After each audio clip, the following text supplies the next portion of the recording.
আমন্ত্রণ রাতের বাংলাদেশের শুরুতেই জানাবো শিরোনাম। আওয়ামী লীগের নিবন্ধন স্থগিত করল নির্বাচন কমিশন। আওয়ামী লীগের নিবন্ধন স্থগিত করা হলো, সেই অনুযায়ী আমরা আজকে গেজেট নোটিফিকেশনটা জারি করেছি। জুলাই হত্যার মাস্টারমাইন্ড হিসেবে শেখ হাসিনার বিরুদ্ধে প্রসিকিউশনের তদন্ত প্রতিবেদন।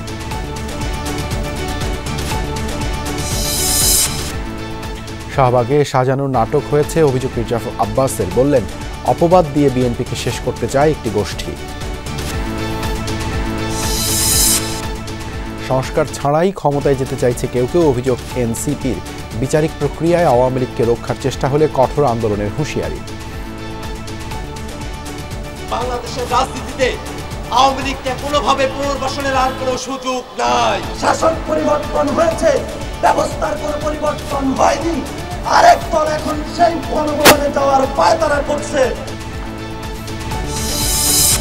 স্বাস্থ্য খাতের উন্নয়ন ও ঘাটতি পূরণের সম্মিলিত প্রচেষ্টার তাগিদ প্রধান উপদেষ্টার। পরিবর্তনের মানসিকতা নিয়ে চিকিৎসা সেবায় আত্মনিয়োগের আহ্বান। প্রাণঘাতী ভারী অস্ত্র আর ব্যবহার করতে পারবে না পুলিশ, উপদেষ্টা কমিটির বৈঠকে সিদ্ধান্ত। র্যাব পুনর্গঠনে 5 সদস্যের কমিটি। বোর্ড চাইলে সিরিজ খেলতে পাকিস্তান যেতে রাজি ক্রিকেটাররা, বললেন টি-20 অধিনায়ক লিটন দাস। সিদ্ধান্তের জন্য সরকারের শরণাপন্ন হতে পারে বিসিবি। এছাড়াও রাতের বাংলাদেশে থাকছে, নতি স্বীকার করে যুদ্ধবিরতিতে যেতে বাধ্য হয়েছে পাকিস্তান, দাবি নরেন্দ্র মোদীর। ভারতই মীমাংসার অনুরোধ জানায়, বলছে ইসলামাবাদ।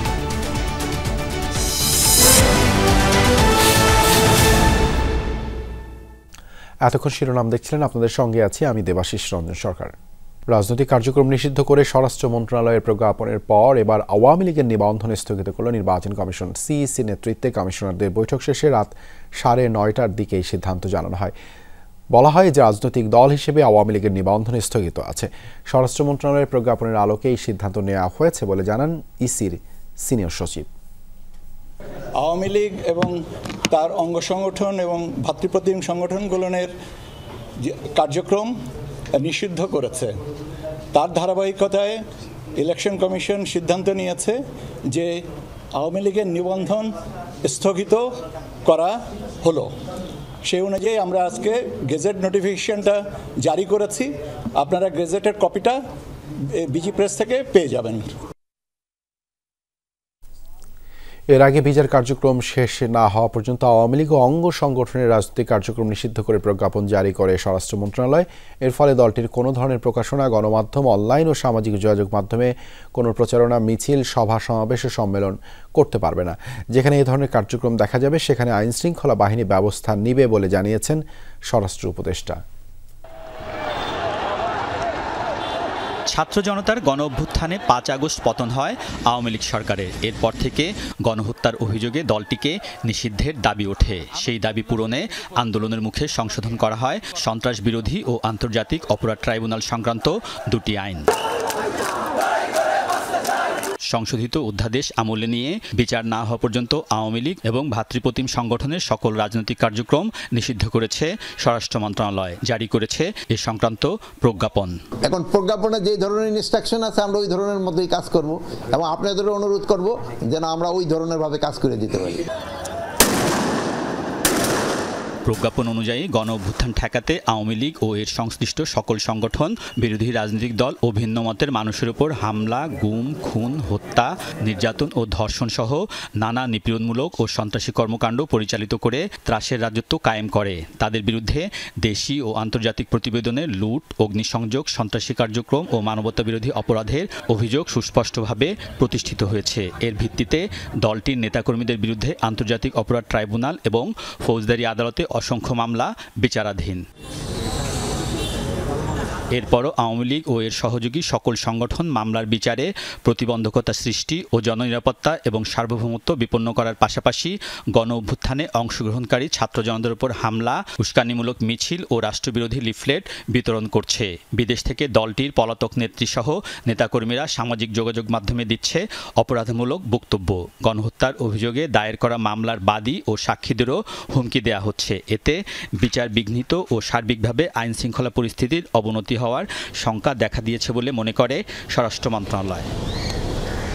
এসব কার্যক্রম সংশোধিত সন্ত্রাসবিরোধী অধ্যাদেশের 18(1)-এর পরিপন্থী। এজন্য আওয়ামী লীগ ও এর সহযোগী সকল সংগঠনের কার্যক্রম নিষিদ্ধ করা হয়েছে বলে জানান স্বরাষ্ট্র উপদেষ্টা। বলেন, কার্যক্রম নিষিদ্ধ থাকা অবস্থায় আওয়ামী লীগ ও এর সকল সহযোগী সংগঠন কোনো ধরনের প্রকাশনা, মিছিল সমাবেশ করতে পারবে না।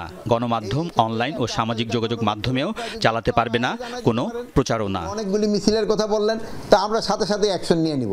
আর আপনাদের জানানোর আগে যদি আবার আমাদের ইন্টেলিজেন্সের মাধ্যমে যদি আমরা খবর পেতে পারি, আমরা অ্যাকশন নিয়ে নেব। স্বরাষ্ট্র উপদেষ্টা আশা করেন, দেশের স্থিতিশীলতা ও আইন শৃঙ্খলার স্বার্থে এক্ষেত্রে সবাই ঐক্যবদ্ধ থাকবে। আলমগীর স্বপন, যমুনা নিউজ, ঢাকা। জুলাই আগস্টের আন্দোলনে নির্বিচারে 1400-র বেশি মানুষ হত্যার দায় শেখ হাসিনার। তার বিরুদ্ধে নির্বিচারে হত্যার নির্দেশনা, প্ররোচনা, উস্কানি সহ 5 অভিযোগের প্রমাণ মিলেছে বলে জানিয়েছেন চিফ প্রসিকিউটর। একই সঙ্গে আসাদুজ্জামান খান কামাল ও চৌধুরী আবদুল্লাহ আল মামুনের বিরুদ্ধেও মিলেছে একই অপরাধের প্রমাণ। তাজুল ইসলাম বলেন, আন্দোলন চলাকালে সরকারি স্থাপনায় হামলা ও আগুন লাগানোর নির্দেশ দিয়েছিলেন শেখ হাসিনা। তদন্তে এমন প্রমাণও মিলেছে। এ মাসেই আনুষ্ঠানিক বিচার শুরুর প্রত্যাশা প্রসিকিউশনের।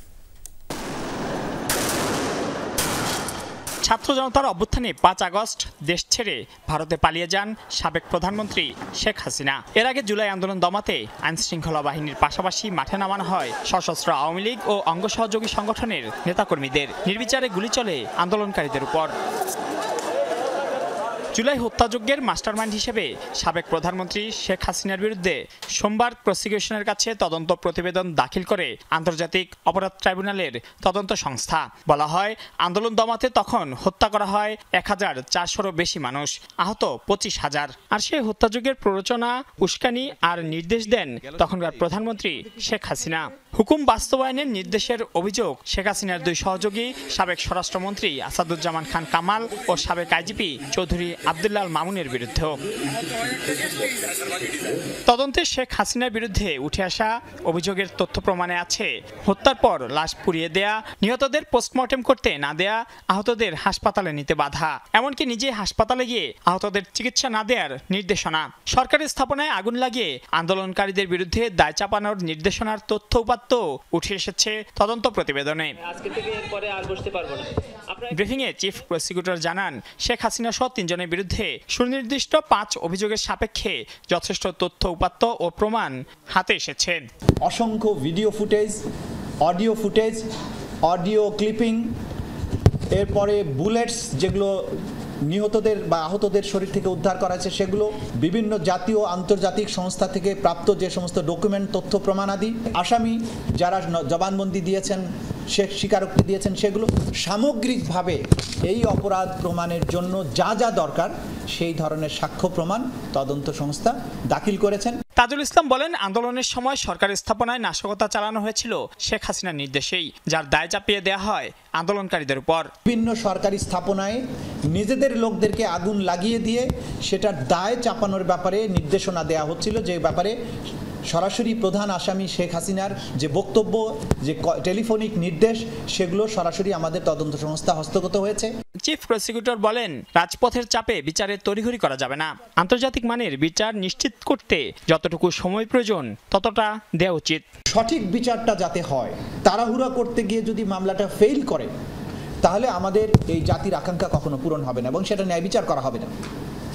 সে কারণে যতটুকু সময় প্রয়োজন ততটুকু সময় এই ট্রাইব্যুনালকে, এই প্রসিকিউশনকে, তদন্ত সংস্থাকে আপনারা অ্যালাউ করবেন। এ মাসেই ফরমাল চার্জ গঠনের মধ্য দিয়ে শেখ হাসিনা সহ 3 জনের বিরুদ্ধে আনুষ্ঠানিক বিচার শুরুর প্রত্যাশা প্রসিকিউশনের। এ নিয়ে জুলাই গণহত্যার 2 মামলার তদন্ত শেষ হলো। মানিউল মারুফ, যমুনা নিউজ, ঢাকা। আওয়ামী লীগের কার্যক্রম নিষিদ্ধের নামে শাহবাগে সাজানো নাটক হয়েছে এমন অভিযোগ করেছে বিএনপি। মেট্রোপলিটন পুলিশ ঘোষিত নিষিদ্ধ এলাকায় এনসিপির বিক্ষোভের ঘটনায় সরকারের নিরপেক্ষতা নিয়েও প্রশ্ন তুলেছেন দলটির স্থায়ী কমিটির সদস্য মির্জা আব্বাস। বললেন, শেখ হাসিনার মতো দেশে লুটপাট চালাতে একটি গোষ্ঠী অপবাদ দিয়ে বিএনপিকে শেষ করতে চায়, আর বিএনপি নেতা রিজভী আহমেদ সরকারকে আবেগ দিয়ে নয়, দূরদৃষ্টি সম্পন্ন সিদ্ধান্ত নেয়ার আহ্বান জানেন। কারাবন্দী অবস্থায় মারা যাওয়া ঢাকার সাবেক সংসদ সদস্য নাসিরউদ্দিন পিন্টুর মৃত্যুবার্ষিকী উপলক্ষে জাতীয় প্রেস ক্লাবে আয়োজন করা হয় এই স্মরণ সভার। অভিযোগ করা হয়, রাজনৈতিক প্রতিহিংসায় ছাত্রদলের সাবেক সভাপতি পিন্টুকে কারাগারে হত্যার দাবি তোলা হয় সেই ঘটনার তদন্ত সাপেক্ষে সুষ্ঠু বিচারের।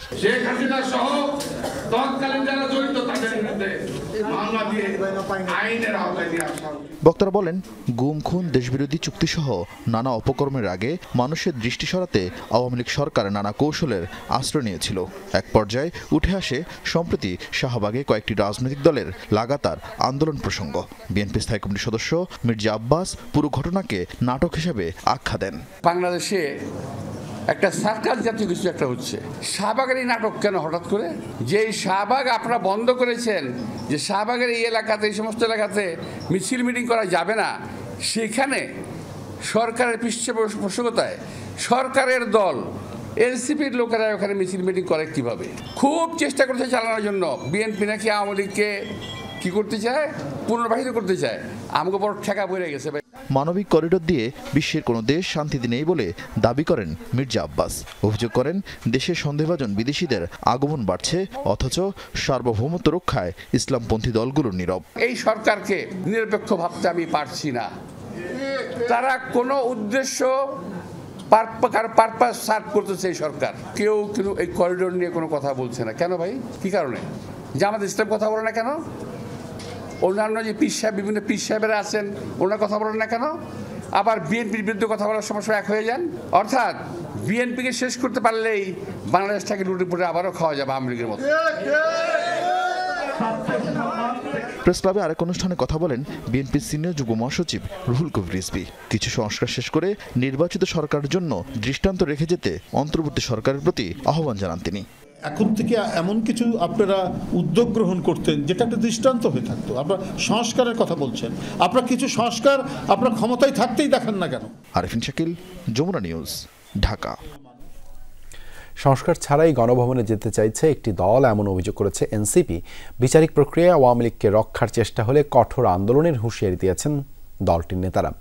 আওয়ামী লীগের কার্যক্রম নিষিদ্ধের প্রজ্ঞাপন জারির প্রতিক্রিয়ায় সন্ধ্যায় বাংলা মোটর দলীয় কার্যালয়ের সামনে সংবাদ সম্মেলন করে দলটি। এ সময় মুখ্য সমন্বয়ক নাসিরউদ্দিন পাটোয়ারি বলেন, শাসক পরিবর্তন হয়েছে কিন্তু ব্যবস্থা অপরিবর্তিত। রাজনৈতিক ও উপদেষ্টা মণ্ডলীর দ্বিধাদ্বন্দ্বের কারণে এখনও জুলাই সনদ ঘোষণা করা যায়নি। এ সময় সদস্য সচিব আক্তার হোসেন বলেন, যদি আওয়ামী লীগের কেউ রাজপথে আসার বা গোপন মিটিংয়ের চেষ্টা করে, এনসিপি তাদের প্রতিহত করবে। পরে নেতাকর্মীদের মাঝে মিষ্টি বিতরণ করা হয়।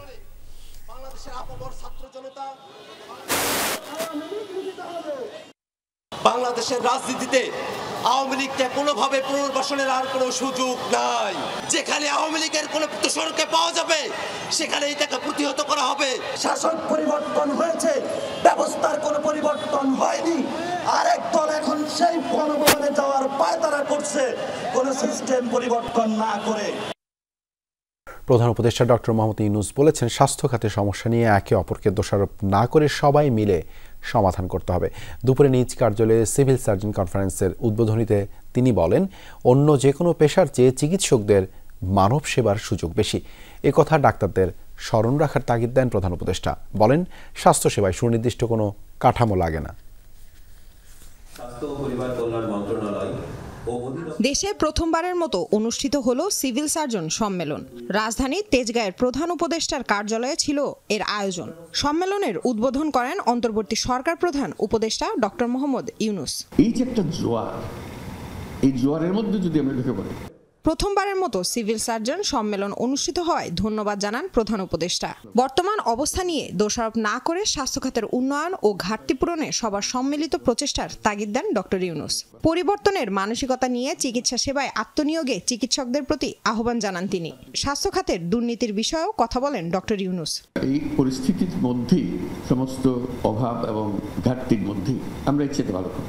আমি একদম নিশ্চিতভাবে বলতে পারি স্বাস্থ্যসেবা 25% ভালো করে, শুধু এইটুকু চিন্তা করে আমরা ইচ্ছে ভালো করবো। তা আমি শুধু বলছি যে সরকার গুটিয়ে থাকলেও অতীতে যদি থেকে থাকে সে জমানা শেষ। আমাদের এই সময়টুকু ক্ষুদ্র একটা উইন্ডো অফ অপরচুনিটি এইবার আমরা করব, কারণ আমাদের উপর সারা বিশ্বের নজর, এবং আমিও নিজেকে আবিষ্কার করেছি যে আমার তো অনেক ক্ষমতা আছে। অন্যদের চেয়ে চিকিৎসকদের মানব সেবার সুযোগ বেশি থাকায় সীমাবদ্ধতার মধ্যে থেকেও কাজ করার সুযোগ আছে বলে জানান ডক্টর ইউনুস। চিকিৎসা এমন একটা জিনিস, স্বাস্থ্য এমন একটা জিনিস, এখানে বাদ প্রতিবাদের কিছু নেই, এখানে রাজনৈতিক মতবাদের কিছু নেই। শিক্ষক বলতে পারে যে আমার ক্লাসরুম লাগবে, ছাত্র লাগবে এবং শিক্ষকতা করবে, তার একটা কাঠামো লাগে। স্বাস্থ্যসেবার কোনো কাঠামো লাগে না। কাজে আপনাদের স্বাস্থ্যসেবাতে যারা আমরা নিযুক্ত আছি তাদের এই মহাসুযোগ অন্যদের চাইতে অনেক বেশি। এই সম্মেলনের মধ্য দিয়ে নতুন মানসিকতা ও নতুন বাংলাদেশের উন্মোচন হলো বলে জানান প্রধান উপদেষ্টা। বলেন, আলোচনা ও দেখা সাক্ষাতের মধ্যে দিয়ে অনেক সমস্যার সমাধান সম্ভব। নতুন মানসিকতা উন্মোচন করছি। Lamia Tithi, Jamuna news, Dhaka. SMG, sniper রাইফেলের মতো প্রাণঘাতী অস্ত্র পুলিশ আর ব্যবহার করতে পারবে না। আইন শৃঙ্খলা সংক্রান্ত উপদেষ্টা কমিটির বৈঠকে এই সিদ্ধান্ত হয়েছে বলে জানিয়েছেন স্বরাষ্ট্র উপদেষ্টা। বলেন, পুলিশের কাছে থাকা মারণাস্ত্র জমা দিতে হবে, আর র্যাবের পোশাক পরিবর্তন সহ বাহিনীটির পুনর্গঠনে 5 সদস্যের কমিটিও গঠন করা হয়েছে। অন্যদিকে বিজিবি ডিজি জানিয়েছেন, সীমান্তে জোর করে পুশ ইনের ঘটনায় ভারতের কাছে প্রতিবাদ জানিয়েছে বাংলাদেশ। ভারতে নিবন্ধিত রোহিঙ্গা বাংলাদেশে পুশ ইন করার অভিযোগ করা হবে ইউএনএইচসিআর-এ। আইন শৃঙ্খলা সংক্রান্ত উপদেষ্টা কমিটির বৈঠক স্বরাষ্ট্র মন্ত্রণালয়ে যোগ দেন 7 উপদেষ্টা, প্রধান উপদেষ্টার বিশেষ সহকারী সহ সশস্ত্র বাহিনী, পুলিশ, র্যাব ও বিজিবির ঊর্ধ্বতন কর্মকর্তারা। বৈঠকে ক্ষমতাচ্যুত আওয়ামী লীগ সরকারের বিরুদ্ধে গণ-অভ্যুত্থান দমাতে ছাত্র জনতার উপর পুলিশের নির্বিচার গুলি ও হত্যা নিয়ে আলোচনা হয়। সিদ্ধান্ত হয় বাহিনীটির কারো হাতে প্রাণঘাতী অস্ত্র আর না দেয়ার, তবে আইন শৃঙ্খলা রক্ষায় আর্মড পুলিশ ব্যাটালিয়ন এপিবিএন অস্ত্র ব্যবহার করতে পারবে। পুলিশের হাতে যেন আর কোনো মরণাস্ত্র না থাকে, এইগুলি তাদের জমা দিয়ে দিতে হবে। কোনো মরণাস্ত্র পুলিশের হাতে থাকবে না, বাট এপি ব্যাটালিয়নের হাতে থাকবে। এপি ব্যাটালিয়নের কাজ কিন্তু অন্য পুলিশের থেকে একটু ডিফারেন্ট। গণ-অভ্যুত্থান দমনে র্যাবের বিরুদ্ধে হেলিকপ্টার থেকে গুলি ছোড়া সহ গুম, খুন ও নির্মমতার অভিযোগ আছে। তাই বাহিনীটির পুনর্গঠন, পোশাক পরিবর্তন সহ বিলুপ্তির দাবিও উঠেছে। এক্ষেত্রে সিদ্ধান্ত নিতে কমিটি গঠন করেছে স্বরাষ্ট্র মন্ত্রণালয়।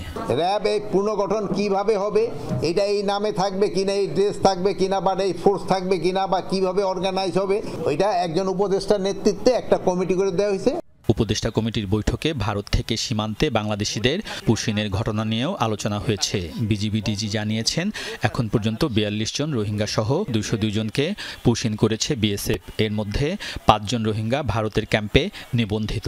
ক্লোজ করলে, জুম ইন করলে দেখতে পাবেন ইউএনএইচসিআর আইএন মানে ইন্ডিয়া, সেখানে রেজিস্ট্রেশন করা। তো এই 5 জনকেও আমরা, যেখানে এই 5টা আছে, আমরা এই বিষয়ে অভিযোগ দায়ের করছি। ফ্ল্যাগ মিটিং করে প্রতিবাদ লিপি দিয়েছি। তারা যদি বাংলাদেশি হয় আমরা গ্রহণ করব, এবং সেটা একটা ফর্মাল প্রসেসের মাধ্যমে হতে হবে, এভাবে লুকোচুরি করে দেওয়ার মধ্যে না। বিজিবি মহাপরিচালক জানান, খাগড়াছড়ি সীমান্তে 3 শতাধিক মানুষকে পুশিনের চেষ্টা করা হলেও তা প্রতিরোধ করা হয়েছে। এক্ষেত্রে সীমান্তে কড়া নজরদারি সহ সতর্ক অবস্থায় রয়েছে বিজিবি। আলমগীর স্বপন, যমুনা নিউজ, ঢাকা। হাজার কোটি লুটপাটের অভিযোগে 172টি বিদ্যুৎ কেন্দ্রের তথ্য চেয়ে পিডিবিকে আনুষ্ঠানিকভাবে চিঠি দিয়েছে দুদক। অভিযোগ, আওয়ামী লীগ সরকারের আমলে বিদ্যুৎ খাতে প্রকল্প পাস, ভুয়া প্রকল্প ও সরকারি জমি দখলের নামে হাজার কোটি টাকা আত্মসাৎ করেছেন সাবেক প্রতিমন্ত্রী নসরুল হামিদ ও তার ঘনিষ্ঠজনরা। সবকিছুর ভিতরে কিন্তু প্রচুর অর্থের ব্যাপার আছে। আমাদের কিন্তু একটা দীর্ঘ সময় চলে যায় এই অর্থ যোগান করতে গিয়ে। অভিযোগ আছে, ক্ষমতাচ্যুত আওয়ামী লীগ আমলে বিদ্যুতের ক্যাপাসিটি চার্জের নামে হরিলুট করেছে বেসরকারি কোম্পানিগুলো। শেখ হাসিনার 3 মেয়াদে বিদ্যুৎ খাতে মোট ব্যয় ছিল $2,830 কোটি। টাকার অঙ্কে যা 4.5 কোটি। দুর্নীতি দমন কমিশনের অভিযোগ বলছে, কেবল ক্যাপাসিটি চার্জই দেওয়া হয়েছে 1 লাখ কোটি টাকা। এর বাইরে ভারতের আদানির সঙ্গে চুক্তিতেও শুল্ক ও কর অব্যাহতি দিয়েছে জাতীয় রাজস্ব বোর্ড। এতে প্রায় $40 কোটি কর পাওয়া থেকে বঞ্চিত হয়েছে সরকার। সাবেক বিদ্যুৎ প্রতিমন্ত্রী এবং অন্যান্যদের বিরুদ্ধে বিদ্যুৎ ও জ্বালানি মন্ত্রণালয়ের ঘুষ গ্রহণ, স্বজনপ্রীতি ও অন্যান্য সুযোগ সুবিধার মাধ্যমে প্রকল্প পাশ করানো। সেই ধারাবাহিকতায় 172টি বিদ্যুৎ কেন্দ্রের 2009 সাল থেকে 2024 সাল পর্যন্ত বিল পরিশোধ, বকেয়া, চুক্তিসহ সব ধরনের নথি তলব করে পিডিবিকে সম্প্রতি চিঠি দিয়েছে দুদক। অদ্যাবধি যেসব বিদ্যুৎ কেন্দ্রের চুক্তি সম্পাদিত হয়েছে সেসব পাওয়ার পারচেস এগ্রিমেন্ট, ইমপ্লিমেন্টেশন এগ্রিমেন্ট সহ সম্পাদিত অন্যান্য সকল চুক্তি ও চুক্তি সম্পাদনের ক্ষেত্রে বোর্ডের অনুমোদনের কপি, বিদ্যুৎ কেন্দ্রগুলোর অনুকূলে অদ্যাবধি পরিশোধিত বিল ও বকেয়া বিল সংক্রান্ত তথ্যাদি, এছাড়া অনুসন্ধানকালে চাহিত অন্যান্য সকল রেকর্ডপত্র চাওয়া হয়েছে। অভিযোগ আছে বিনা দরপত্রে প্রতিযোগিতা ছাড়াই এসব বিদ্যুৎ কেন্দ্রের বড় অংশই পেয়েছেন তৎকালীন আওয়ামী লীগ সরকারের ঘনিষ্ঠ ও প্রভাবশালী ব্যবসায়ীরা। রাজীব আহমেদ, যমুনা নিউজ, ঢাকা। রাজনৈতিক দলের পৃষ্ঠপোষকতায় নদী, খাল, বন দখল ঠেকাতে উদ্যোগ নেওয়ার কথা হবে জানিয়েছেন পরিকল্পনা উপদেষ্টা ডক্টর ওয়াহিদুদ্দিন মাহমুদ। এজন্য দলগুলোর মধ্যে ঐক্যমত্যের ভিত্তিতে প্রতিশ্রুতি নেওয়ার পরিকল্পনা রয়েছে সরকারের। উপদেষ্টা বলেন, দেশে জমির সংকট রয়েছে, তাই কৃষি জমি বাঁচাতে হবে। গ্রামীণ এলাকাতেও আধুনিক বসবাস গড়ে উঠলে ভবিষ্যতে পুরো বাংলাদেশ আধার শহরে পরিণত হবে বলেও মন্তব্য করেন তিনি। নগর ও অঞ্চল পরিকল্পনা বিষয়ক আন্তর্জাতিক কনফারেন্সের সমাপনী আয়োজন ছিল সিডাপ মিলনায়তনে। বিকেলে এই কনফারেন্সে বক্তারা বলেন, বাংলাদেশে নগর অঞ্চল স্থাপনে পরিকল্পনার গুরুত্বকে অবহেলা করা হয়, তাই নগরগুলো গড়ে উঠেছে অপরিকল্পিতভাবে। এতে দিন দিন বাস অযোগ্য হয়ে পড়েছে শহরগুলো। আমাদের নতুন ধরনের ইট লাগবে, নতুন ধরনের বিল্ডিং লাগবে, housing models, resilient models, water management, how are they solved? এটা কিন্তু লাগবে অ্যাকচুয়ালি। কনফারেন্সের সমাপনী আয়োজনে প্রধান অতিথির বক্তব্যে পরিকল্পনা উপদেষ্টা ডক্টর ওয়াহিদুদ্দিন মাহমুদ নদী, খাল, বন রক্ষার উদ্যোগ নেওয়ার কথা জানান। রাজনৈতিক পৃষ্ঠপোষকতায় নদী দখল, বন উজাড়, পাহাড় কাটা এগুলো বন্ধ করার একটা অঙ্গীকার যদি তাদের,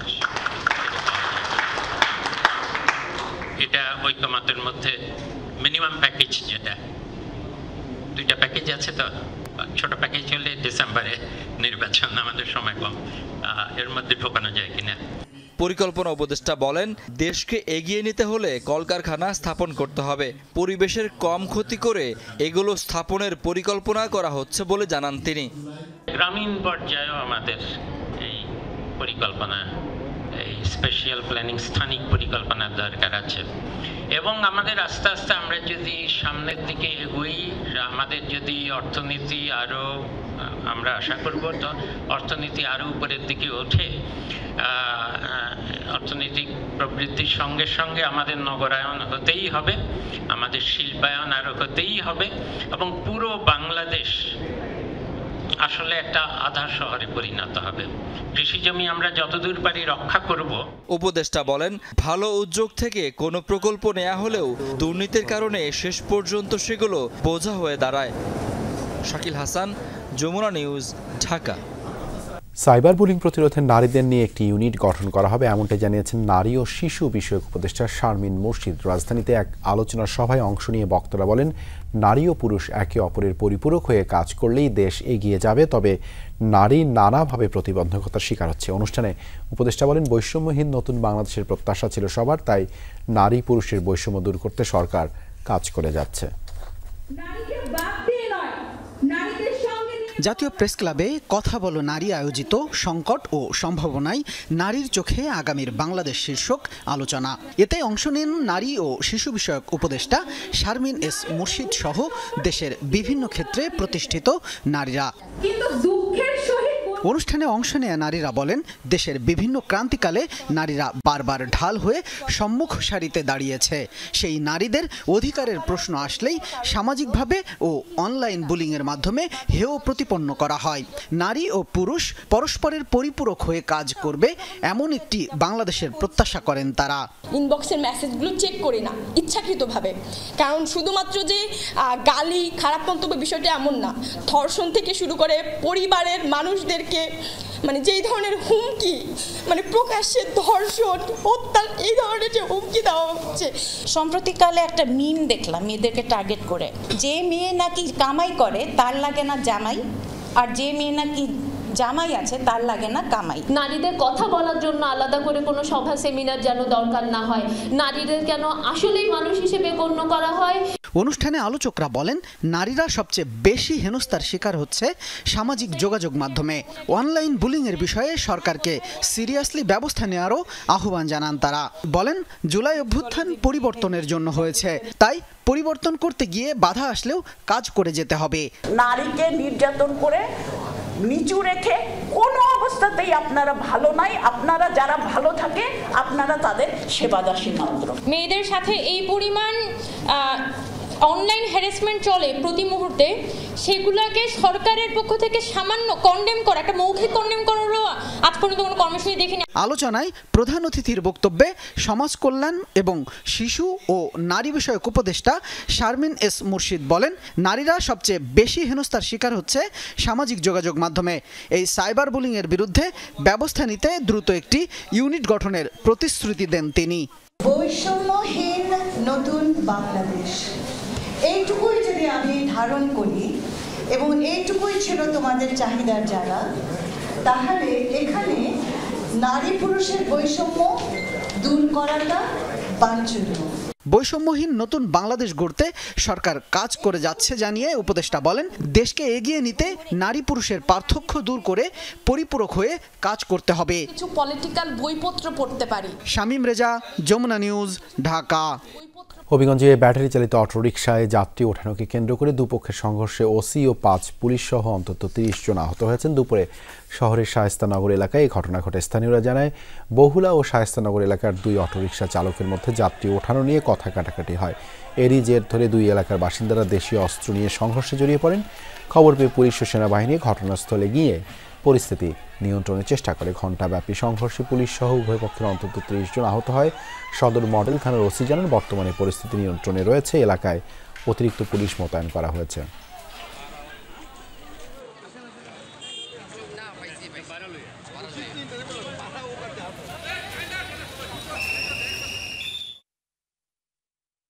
অটোতে যাত্রী ওঠানামা নিয়ে কে আগে উঠাবে কে পরে উঠাবে এটা নিয়ে দ্বন্দ্বের পরে 2 গ্রাম, মানে 2 গ্রাম সম্ভবত বহুলা আর হলো যে শাস্তানগর। আমরা মারামারি থামাতে এসে আমাদের পুলিশের কয়েকজন আমরা হতেছি।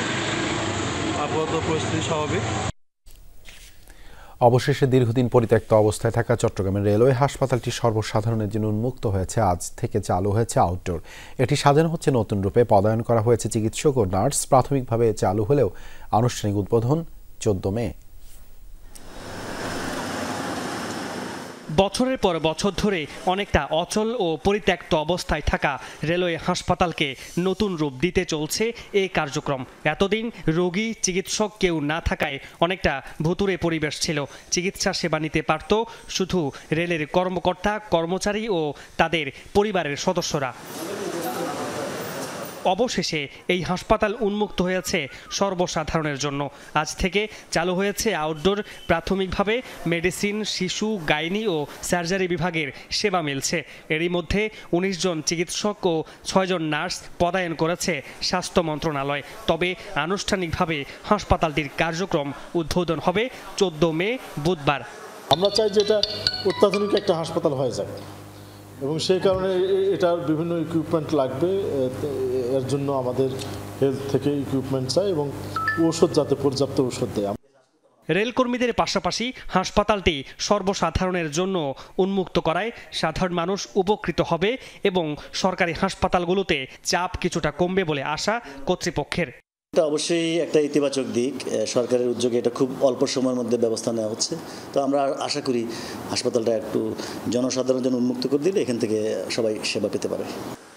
দায়সারা সেবা না দিয়ে প্রয়োজনীয় সব সুবিধা নিশ্চিত করার দাবি রোগী ও স্বজনদের।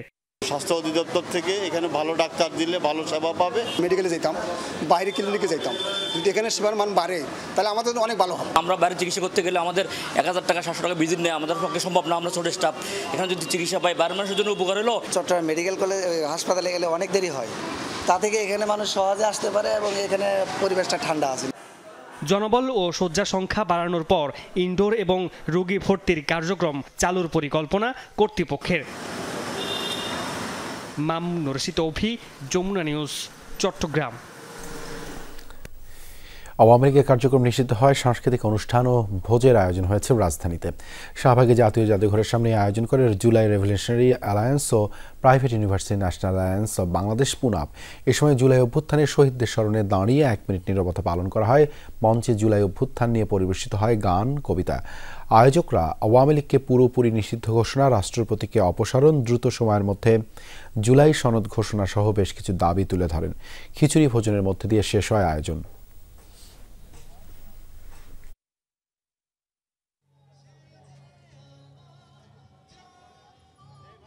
বিসিবি সিদ্ধান্ত নিলে পাকিস্তান যেতে রাজি বাংলাদেশ দলের ক্রিকেটাররা, বলছেন অধিনায়ক লিটন দাস। তবে বিসিবি পাকিস্তানের দল পাঠাতে চাইবে কি? অনানুষ্ঠানিক সূত্র বলছে ভারত পাকিস্তান যুদ্ধ বন্ধের লিখিত চুক্তি হলে ঘরের মাঠে সিরিজ আয়োজন করতে চাইবে পিসিবি। আর তেমনটা হলে বাংলাদেশ ক্রিকেট বোর্ড পুরো সিদ্ধান্ত নেবার ভার দেবে দেশের নিরাপত্তা বিভাগ ও সরকারের হাতে। পাকিস্তানের বিষয়টা এখন টোটালি ম্যাক্সিমামই সবাই জানে যে কী কারণে পাকিস্তানের ক্রিকেটটা এখন অফ। আমার থেকে হয়তোবা এটা ভালো ডিসিশন দিতে পারবে বিসিবি, বিকজ দুই বোর্ডের মধ্যেই কথোপকথনের মাধ্যমেই জিনিসটা আগাবে। যদি বিসিবি মনে করে আমরা ওখানে ক্রিকেট খেলতে যাওয়ার মতন সিচুয়েশন যদি থাকে, আমরা অবশ্যই খেলতে যাব ওখানে। বিসিবি চাইলে পাকিস্তান সফরে যেতে রাজি বাংলাদেশের সব ক্রিকেটার। লিটন দাস একথা তো জানিয়েছেন। এখন প্রশ্ন হচ্ছে বিসিবি কি চায়? বিসিবির সেই চাওয়ার উত্তরটা জানতে হলে সবার আগে পাকিস্তান ক্রিকেট বোর্ডের সিদ্ধান্তটা জানানো জরুরি। আপাতত মৌখিকভাবে ভারত পাকিস্তানের যুদ্ধ বন্ধ আছে। দুই দেশের মধ্যে আনুষ্ঠানিক চুক্তি হবার পরই বিসিবি তাদের সিদ্ধান্তটা জানাবে। পাকিস্তানি গণমাধ্যম বলছে ভারত পাকিস্তানের মধ্যে যুদ্ধ বন্ধের আনুষ্ঠানিক চুক্তি হয়ে গেলে পাকিস্তানে এই সিরিজ আয়োজন করতে চায় বিসিবি। সেক্ষেত্রে বিসিবি তখন এই সিদ্ধান্তটা ফরওয়ার্ড করবে বাংলাদেশ সরকারের কাছেই। কেননা বাংলাদেশের নিরাপত্তা সংশ্লিষ্ট যে বিভাগগুলো আছে তারাই পাকিস্তানের বর্তমান পরিস্থিতিতে বাংলাদেশ ক্রিকেট দলের সেখানে সফর করা উচিত কিনা সেটা যাচাই বাছাই করার পর যে সিদ্ধান্তটা দেবে সেটাই আসলে মেনে নেবে বিসিবি। যদি নিরাপত্তা বিভাগগুলো যাওয়ার অনুমতি দেয় তাহলেই কেবলমাত্র বাংলাদেশ দল সফর করবে পাকিস্তানে। যদি আপত্তি জানায় নিরাপত্তা বিভাগ, সেক্ষেত্রে বাংলাদেশ দল হয়তো বিকল্প ভেন্যু হিসেবে সংযুক্ত আরব আমিরাতের নামটা প্রস্তাব করতে পারে পাকিস্তান ক্রিকেট বোর্ডের কাছে। কেননা পাকিস্তান সিরিজের আগে বাংলাদেশ দল সংযুক্ত আরব আমিরাত যাচ্ছে শারজাতে 2 ম্যাচের টি20 একটা সিরিজ খেলবে স্বাগতিকদের বিপক্ষে। তো এটি ছিল আপাতত পাকিস্তান সিরিজ নিয়ে আপডেট। পিসিবি আগে তাদের সিদ্ধান্ত জানাবে, সেই পরিপ্রেক্ষিতে পিসিবি তাদের সিদ্ধান্তটা নেবে। তবে সহসায় 2-1 দিনে এই সিদ্ধান্ত আসবে না, অপেক্ষাটা 3-4 দিন হলেও হতে পারে। হাসানুর রহমান, যমুনা স্পোর্টস মিরপুর, শেরে বাংলা, জাতীয় ক্রিকেট স্টেডিয়াম, ঢাকা। ভারতীয় বাহিনীর তীব্র হামলার মুখে নতি স্বীকার করে যুদ্ধবিরতিতে যেতে বাধ্য হয়েছে পাকিস্তান, এমন মন্তব্য করেছেন ভারতের প্রধানমন্ত্রী নরেন্দ্র মোদী। জাতির উদ্দেশ্যে দেয়া ভাষণে মোদী দাবি করেন অপারেশন সিন্দুরে শতাধিক পাকিস্তানি সন্ত্রাসী নিহত হয়েছে। অভিযানকে কেন্দ্র করে এই প্রথম আনুষ্ঠানিক বক্তব্য দিলেন মোদী। এর আগে পাকিস্তান দাবি করে কাপুরুষের মতো হামলা চালিয়ে ভারতই আবার মীমাংসার অনুরোধ জানায়। এদিকে পাকিস্তানের সাথে লড়াইয়ে রাফাল ফাইটার জেট ধ্বংসের বিষয়ে মুখ খুললেও তা কৌশলে এড়িয়ে গেছে ভারত।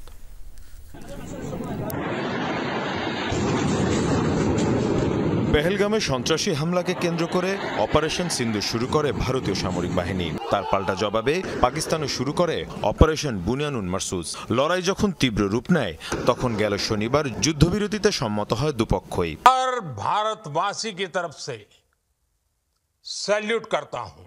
সামরিক অভিযান এবং যুদ্ধবিরতি ইস্যুতে সোমবার প্রথমবারের মতো বক্তব্য দেন ভারতের প্রধানমন্ত্রী নরেন্দ্র মোদী। জাতির উদ্দেশ্যে দেয়া ভাষণে মোদী শুরুতেই অভিযান সফল করার জন্য ধন্যবাদ দেন সামরিক বাহিনীর সদস্যদের। জয় উৎসর্গ করেন ভারতীয় নারীদের উদ্দেশ্যে।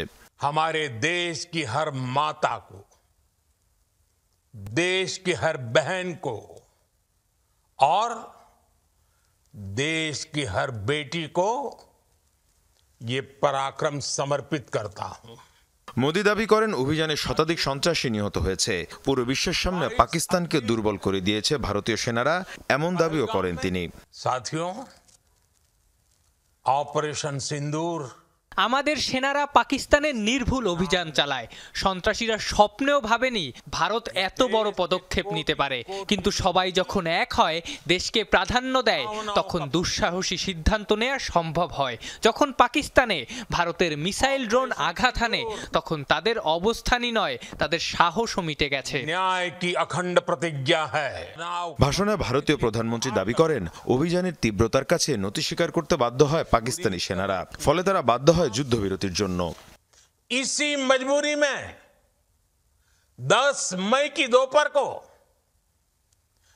पाकिस्तानी सेना ने বাঁচার জন্য তারা রাস্তা খুঁজতে থাকে, সারা দুনিয়ার কাছে সাহায্য চায়, কিন্তু সব জায়গায় ব্যর্থ হয়ে আমাদের সামরিক বাহিনী কমান্ডারের কাছে তারা নতি স্বীকার করে।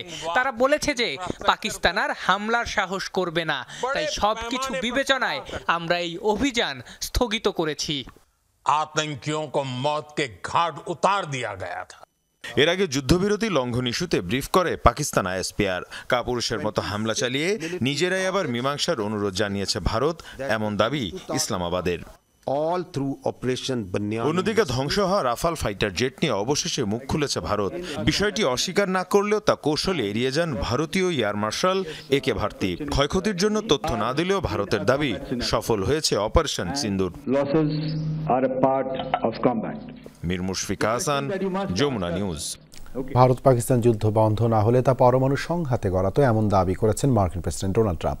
হোয়াইট হাউসে দেয়া ভাষণে ট্রাম্প দাবি করেন, বাণিজ্য বন্ধের হুমকি দেয়ায় যুদ্ধ বন্ধে রাজি হয় দুদেশ। শনিবার ভারত পাকিস্তানের মধ্যে জরুরি ভিত্তিতে সংঘাত বন্ধে মধ্যস্থতা করে আমার প্রশাসন। পরমাণু শক্তিধর দেশ দুটির একে অপরের বিরুদ্ধে মারমুখী অবস্থানে ছিল। ভয়ঙ্কর এ সংঘাত থামার কোনো লক্ষণই ছিল না। আমরা বলেছি, এবার থামো, যুদ্ধ যদি বন্ধ না করো তবে কারো সাথেই কোনো বাণিজ্যিক সম্পর্ক থাকবে না। তৎক্ষণাৎ তারা সংঘাত বন্ধে রাজি হয়।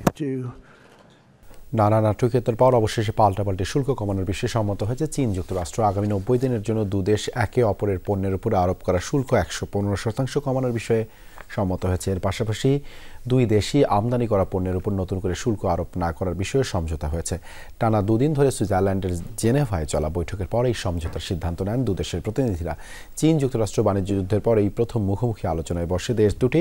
আলোচনাকে গঠনমূলক ও ফলপ্রসূ আখ্যা দেন মার্কিন রাজস্ব মন্ত্রী। অন্যদিকে এই বৈঠকে দুদেশের বাণিজ্যের পাশাপাশি বিশ্ব অর্থনৈতিক স্থিতিশীলতা ও উন্নয়নের উপর ইতিবাচক প্রভাব ফেলবে বলে জানান চীনের উপপ্রধানমন্ত্রী লি হেফেং।